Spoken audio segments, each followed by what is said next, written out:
Day 3. Each day brings fresh wisdom from above. Open your heart. There's a message just for you, designed to transform your thinking and reinforce the rewiring of your inner voice. The Unwelcome Guest. Gary sat alone, staring at the ocean waves rolling in and out. The rhythmic crash should have been soothing, but his mind was anything but still.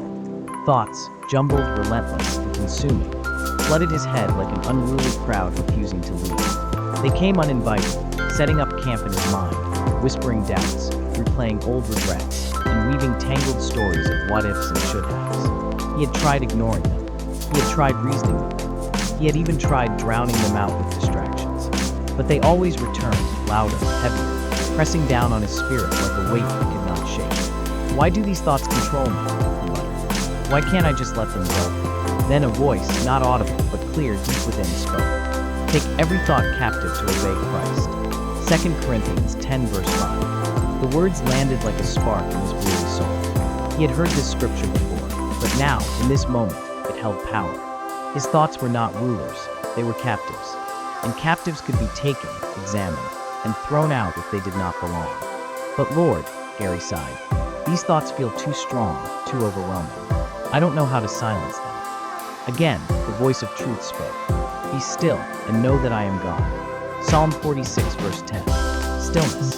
That was the key. Not fighting, not overanalyzing, not wrestling with the thoughts in his own strength. Just stillness.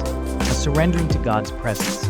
Quiet knowing that he was greater than every chaotic thought, every storm in Gary's mind. Taking a deep breath, Gary closed his eyes. Instead of engaging with the thoughts, he imagined placing them into Jesus' hands. One by one, the worry about tomorrow, the guilt from yesterday, the fear of failure, the nagging doubts.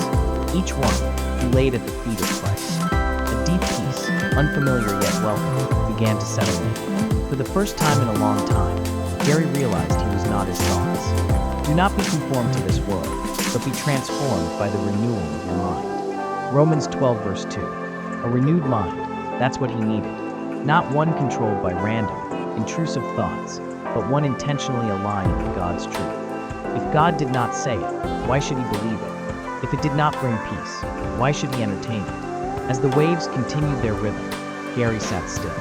He let God's presence wash over him. And for the first time, the thoughts, the once overwhelming guests, began to fade. Not because he had fought them, but because he had given them to the one who could silence them completely. Wishing you a friendship so strong that even your Wi-Fi connections get jealous.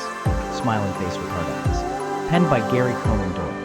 In worship of God's wonderful glory.